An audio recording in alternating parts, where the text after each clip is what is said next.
पंच परमेष्ठी भगवान की जय।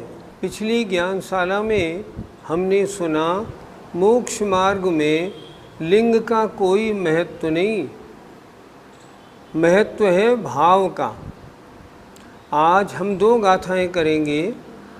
पहली गाथा में मोक्ष मार्ग में लिंग की बात होगी और दूसरी गाथा में, क्योंकि आज अंतिम गाथा है, उसमें ये वर्णन होगा कि समय सार का पूर्ण आनंद कैसे लिया जाए। आइए आज समय सार की ये अंतिम कक्षा प्रारंभ करते हैं। व्यवहारियो पूर्णाओ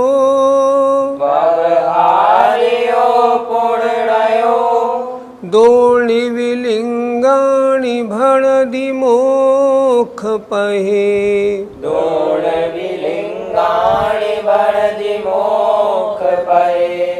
णेच्छणो दुणेच्छदि मोक्ष पहे संवलिंगाणि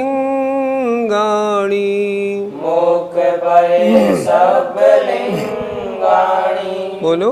व्यवहारियो पुण्यो दोणी विलिंगाणि भणदि मोक्ष पहे णेच्छणो दुणेच्छदि मोक्ष पहे संवलिंगाणि व्यवहारियो पुण्यो दोणी विलिंगाणि भणदि मोक्ष पहे णेच्छणो दुणेच्छदि मोक्ष पहे संवलिंगाणि। शब्दार्थ पर ध्यान दीजिए। व्यवहारियो व्यवहार, णो माने नयतो, और व्यवहार नयतो दोणिव लिंगाणि दोनों प्रकार के लिंगों को मोक्ष पये भणदि मोक्ष मार्ग में कहता है।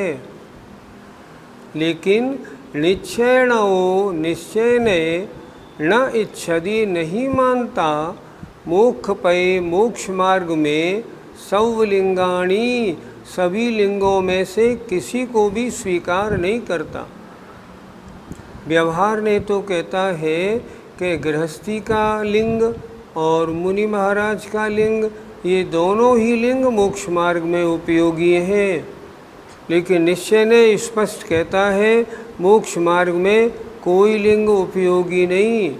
मोक्ष मार्ग में तो जो सम्यक दर्शन ज्ञान चारित्र है वही उपयोगी है। ये विषय पिछली 4-6 गाथाओं में भी रहा। आज इसकी ये अंतिम गाथा है। एक बार फिर देख लें। पुण्य माने और व्यवहार णो व्यवहार ने तो दोणिव लिंगाणि दोनों प्रकार के लिंगों को, अर्थात साधुओं के लिंगों को और गृहस्थियों को लिंगों को मोक्ष पये मोक्ष मार्ग में कहता है, उपयोगी मानता है। लेकिन निश्चयणो निश्चय ने मोक्ष पहे मोक्ष मार्ग में सवलिंगाणि सभी लिंगों में से किसी को भी न इच्छदि नहीं मानता।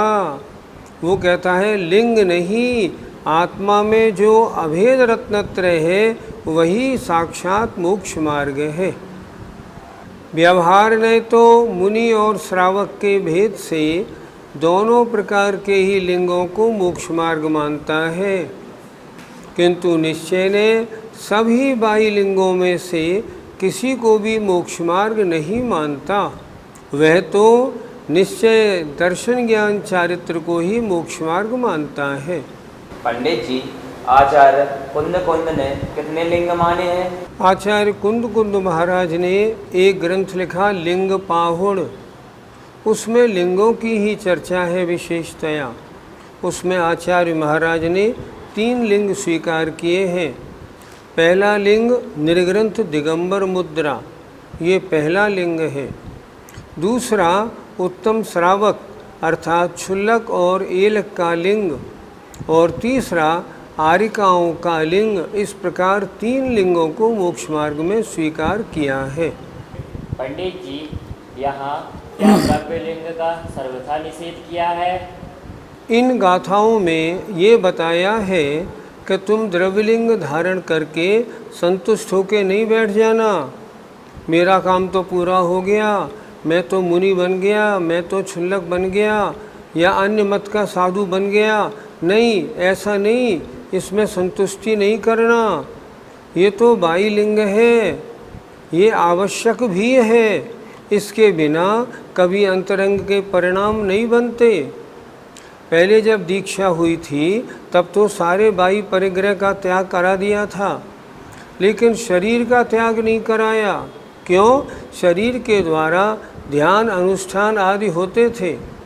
अब यहाँ शरीर से भी निर्ममत्व होने की बात कह दी, और तो और लिंग से भी दूर हट जाओ। मैं मुनि हूँ, मैं क्षुल्लक हूँ, ऐसा भी नहीं। तो क्या करो? निर्विकल्प निर्विकार जो स्वसंवेदन है उसमें रहो, अपनी आत्मा का अनुभव करो। अभेद रत्नत्रय जो निश्चय सम्यक दर्शन ज्ञान चारित्र है, इसकी सेवा करो, इसमें रम जाओ, ये बताया है। लिंग का निषेध हो जाएगा तब तो फिर कुछ भी नहीं बचेगा, लेकिन लिंग ही मोक्ष मार्ग है, इस मान्यता का निषेध कराया है कि केवल ऊपरी वेश धारण करके अपने को मोक्ष मार्गी मत मान लेना। पंडित जी, क्या छद्मस्त का ज्ञान मोक्ष में कारण हो सकता है? ऐसी मान्यता नहीं बनाना कि छद्मस्त का ज्ञान तो अशुद्ध ही है, वो ज्ञान कभी शुद्ध ज्ञान में नहीं ले जा सकता। नहीं, ऐसी मान्यता नहीं बनाना। सम्यक दृष्टि के ज्ञान को कथनचित अशुद्ध कथनचित शुद्ध भी कहा है, और यही ज्ञान जब चारित्र के साथ होकर आगे बढ़ता है ना, तो केवल ज्ञान की प्राप्ति में सहायक बनता है। इसलिए कथनचित अशुद्ध ज्ञान भी शुद्ध ज्ञान प्राप्ति में कारण है। पंडित जी, जीव के कौन से भाव बंध में कारण है और कौन से मोक्ष में? तत्वार सूत्र में भाव 5 प्रकार के कहे गए हैं। औपशमिक, क्षायिक, छायोपशमिक, औदयिक और पारिणामिक। इनमें से औपशमिक, क्षायिक और छायोपशमिक ये 3 भाव मोक्ष में कारण हैं। औदयिक भाव बंध में कारण है, पारिणामिक भाव निष्क्रिय है, न मोक्ष में कारण है और न बंध में कारण है। अब छद्मस्त का जो ज्ञान है ना, वह तो छायोपशमिक ज्ञान है। आचार्य स्वयं लिख रहे हैं कि वह छायोपशमिक ज्ञान मोक्ष में कारण है, क्योंकि छायोपशमिक भाव मोक्ष में कारण होते हैं। इसलिए उस छायोपशमिक ज्ञान से आगे बढ़ता बढ़ता अपने आत्मानंद में डुबकी लगाता हुआ वह जो छद्मस्त है वो केवल ज्ञान और मोक्ष को प्राप्त कर लेता है। गाथा 438 का पद्यानुवाद देखिए। दो द्रव्य भावमय लिंग नितांत पाए, जाते विमोक्ष में ये व्यवहार गाए। लिंग का न शिव के पथ में सहारा, आत्मा अलम सहज निश्चय ये पुकारा। कह रहे हैं 2 लिंग द्रव्य में और भाव में, अर्थात द्रव्यलिंग और भावलिंग कहे गए हैं। इनके ये मोक्ष में उपयोगी है ऐसा व्यवहार ने बताता है, लेकिन निश्चय ने तो स्पष्ट कहता है आत्मा को इन लिंगों का कोई किंचित सहारा नहीं चाहिए। वो तो आत्मा रत्नत्रय के सहारे मोक्ष के पथ में आगे बढ़ता हुआ मोक्ष प्राप्त कर लेता है। अगली गाथा नंबर 439 देखते हैं। जो समय पाहुड़ मीणम, जो समय पाहुड़ मिणम, पणिदूणय अथ तच्च दोणादुम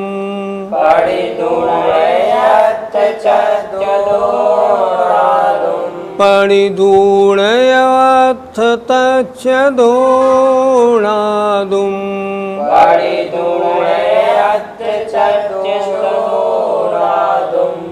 अथेठाहि दिचेदा सोपावदि उत्तमं सुखम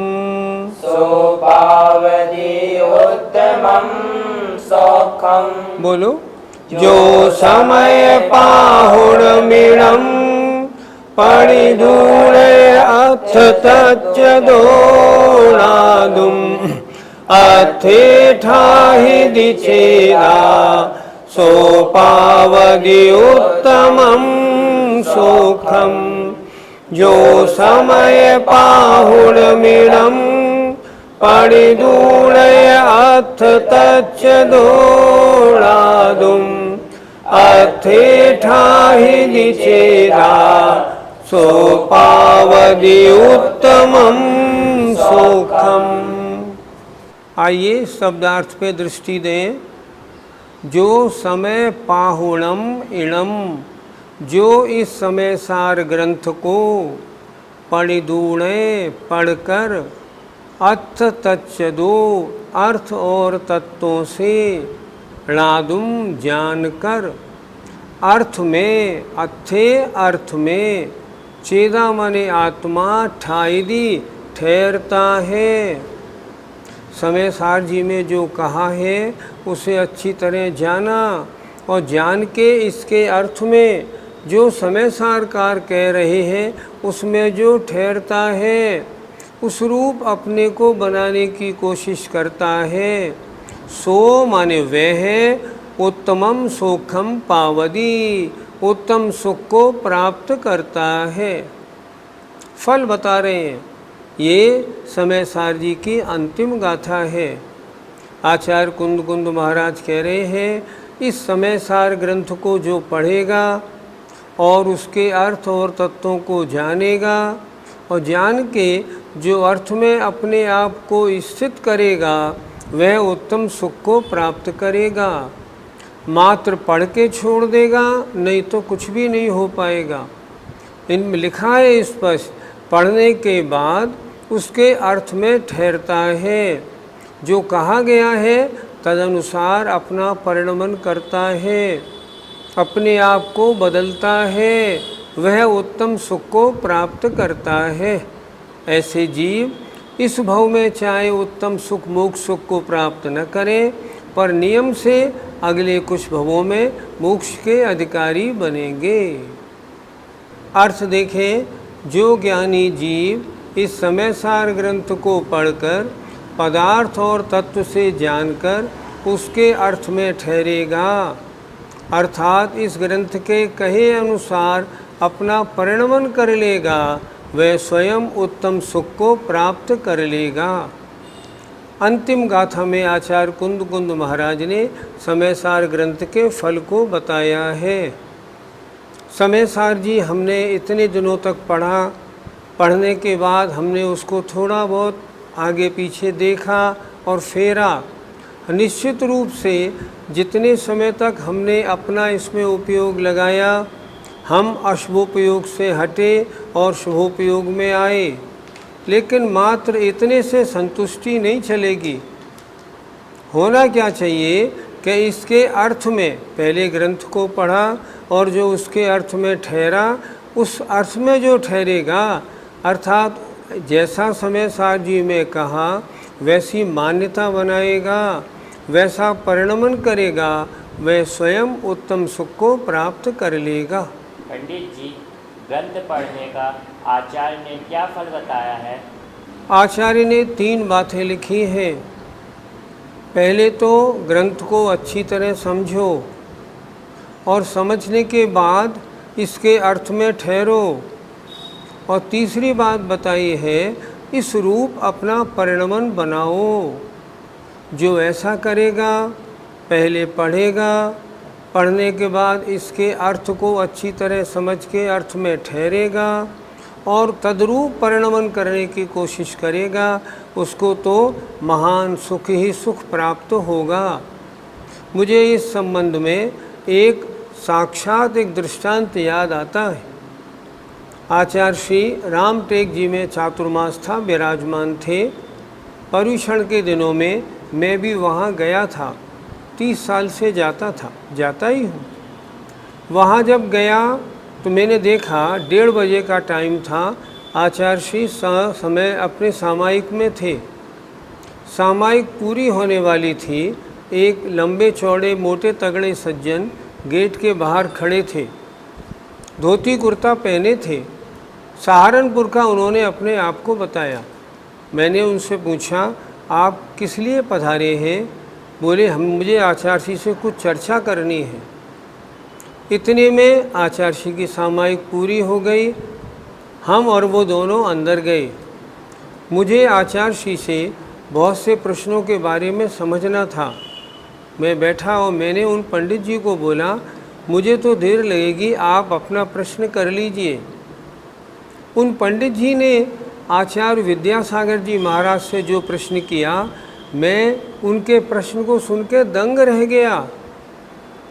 सुनिए, उन्होंने क्या प्रश्न किया। आचार्य श्री, आपने समय सार कितनी बार पढ़ा है? मैं सोचने लगा, इन्होंने क्या प्रश्न किया। आचार्य श्री देखा, आचार्य श्री ने उनकी ओर देखा, थोड़े मुस्कराए, चुप रहे। उन्होंने फिर पूछा, आचार्य श्री, आपने समय सार ग्रंथ कितनी बार पढ़ा है? आचार्य श्री ने सिर ऊंचा किया और बोले, क्यों, क्या बात है? बोले, मैंने 100 बार पढ़ा और हजारों को पढ़ाया है। आचार्य श्री मुस्कराए, हंसे और बोले, भैया, हमने तो 100 बार नहीं पढ़ा ना पढ़ाया। हमने तो अपने आचार्य ज्ञान सागर महाराज से पहले 1 बार पढ़ा था और 1 बार समय सार जी के पढ़ने से हमारे तो कपड़े उतर गए, हम तो मुनि बन गए। तुमने 100 बार कैसा पढ़ा हमको नहीं मालूम। और वो ही आचार्य कुंद महाराज ने इस गाथा में लिखा है। समय सार का आजकल प्रचार प्रसार बहुत, जिसको देखो वो समय सार की बात करता है, लेकिन समय सार को पढ़ना अलग बात है, समझना अलग बात है और जीवन में उतारना अलग बात है। पढ़ना अच्छी बात है, पढ़े, लेकिन जीवन में उतारे तो। अगर नहीं उतारा तो हमने आचार्य कुंद महाराज की आज्ञा का पालन कहाँ किया? सोचो, हमने कहाँ किया? पढ़ने का फल ये है, जैसा उसमें कहा है उसके अनुसार हम अपना परिणमन बदलें। हम कषायों से दूर हटें, हम गृहस्थी के पचड़ों से दूर हटें, हम व्रतों को धारण करें, हम मुनि दीक्षा धारण करें और धारण करने के बाद जब हम आत्मानंद में निमग्न होंगे, जब निर्विकल्प समाधि में जाएंगे, तब समय सार का असली आनंद मिलेगा। तो मेरा निवेदन उन लोगों से भी है जो समय सार पढ़ने का तो अभ्यास खूब बनाते हैं, लेकिन जीवन में उतारते नहीं, चारित्र को स्वीकार नहीं करते। स्वीकार की बात तो अलग, ना तो उन्हें चारित्र प्यारा है, ना चारित्र के धारण करने वाले प्यारे हैं, ना चारित्र उन्हें जीवन में अंगीकार करना प्यारा लगता है। नहीं, ऐसा नहीं होना चाहिए। आप समय सार को पढ़ते हैं, इसका प्रचार प्रसार किया है, बहुत अच्छी बात, जीवन में भी तो उतारिए। व्रतों को धारण करिए, पहले श्रावक के व्रतों को धारण करें, इसके बाद फिर मुनि के व्रतों को धारण करें और आगे बढ़ें, तब तो समय सार पढ़ा है। नहीं तो समय सार कुछ नहीं, पढ़ना व्यर्थ गया। पंडित जी, आत्मरमण में कैसा सुख मिलता है? जरा खुद अपने में सोचिए। हम और आप गृहस्थी में लगे हैं, सुबह से शाम तक गृहस्थी के पचड़े में फंसे रहते हैं, एक न एक आकुलता व्याकुलता लगी रहती है। इसका नाम है दुख। और जब हम समय सार जी को पढ़ के अपने आत्म स्वरूप का परिचय प्राप्त करने के लिए या आत्मानंद लेने के लिए जब इन सब पचड़ों से हटके मुनि दीक्षा धारण करेंगे तो कितना आनंद मिलेगा, बहुत आनंद। क्यों? सारे संकल्प विकल्प खत्म हो गए। और जब आत्मा में डुबकी लगाएंगे तब मिलेगा परमानंद। छैडालाकार क्या लिखते हैं? यो चिंत्य निज में थिर भये, तिन अकथ जो आनंद लयो, सो इंद्र नाग नरेंद्र वा अहमिंद्र के नाही कयो। वो पंचेंद्री का सुख है और आत्मा में जो डुबकी लगाई जाती है तब अतीन्द्रिय सुख मिलता है। एक बार कश्मीर जाना हुआ, झील के किनारे अपनी दरी बिछाई, आराम से लेट गए, कुछ नहीं। किसी ने पूछा क्यों, कैसा लग रहा है? बहुत आनंद आ रहा है। आनंद किस बात का है? कुछ करना नहीं, कुछ धरना नहीं, बिल्कुल फ्री मूड से लेटे हैं। एक आनंद वो भी आनंद तो है, क्योंकि सारे पचड़ों से हटके आनंद से लेटा है। लेकिन ये तो आनंद परमानंद है, वो इंद्रिय सुख है, ये अतीन्द्रिय सुख है। जब समस्त आकुलताओं से दूर हट गया, राग द्वेष से दूर हटा और आत्मानंद लेने के लिए आत्मा में रमण कर रहा है, उस समय कैसा आनंद होता होगा मालूम नहीं। हे भगवान, ऐसा आनंद हमें जल्दी से जल्दी मिले ताकि हम भी तो देखें ये आनंद कैसा होता है। और जब वो आनंद मिलेगा तब हम उस आनंद से कभी नहीं हटेंगे, उस आनंद में स्थिर होके मोक्ष प्राप्त करेंगे। आकुलता शिव माही न ताते, शिव मग लाग्यो चाहिए। मोक्ष में आकुलता नहीं है, इसलिए हम सबको मोक्ष मार्ग में लगना चाहिए। और मोक्ष मार्ग में लगना कब होगा? जब हम इस समय सार जी ग्रंथ को पढ़ के आत्मा अपना परिचय प्राप्त करेंगे। परिचय प्राप्त नहीं, मैं कौन हूँ, सुख क्या है, जब ये परिचय प्राप्त नहीं होगा तो मोक्ष मार्ग में लगेंगे कैसे? और जब इसको पढ़ के मोक्ष मार्ग में लगेंगे, पढ़ने में बड़ा आनंद, ध्यान करने में, सोचने में बड़ा आनंद, और जब इसके अनुसार आचरण करेंगे तो आनंद ही आनंद मिलेगा।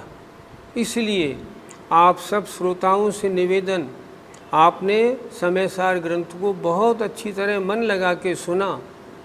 अब जो सुना है उसको जीवन में भी उतारना है। हमें वास्तविक समय सारी बनना है, केवल पढ़ने वाला समय सारी नहीं बनना। हमें वास्तविक समय सारी बनना है।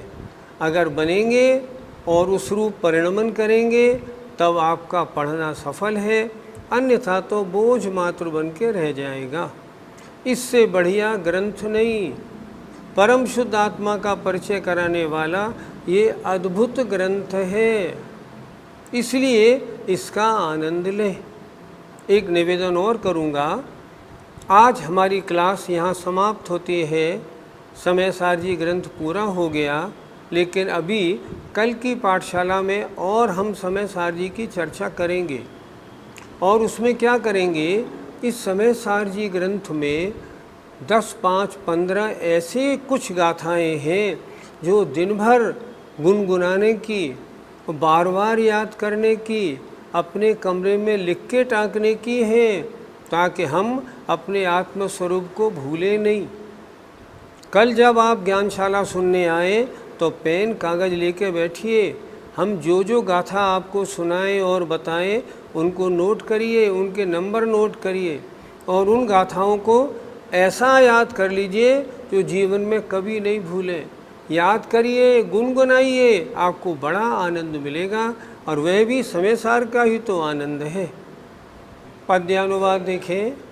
साधु स्वयं समय सार सुना सुनाता, सारांश सादर सदा गुणता गुणाता, पीता सदा समय सार सुधा सुधारा, सानंद सी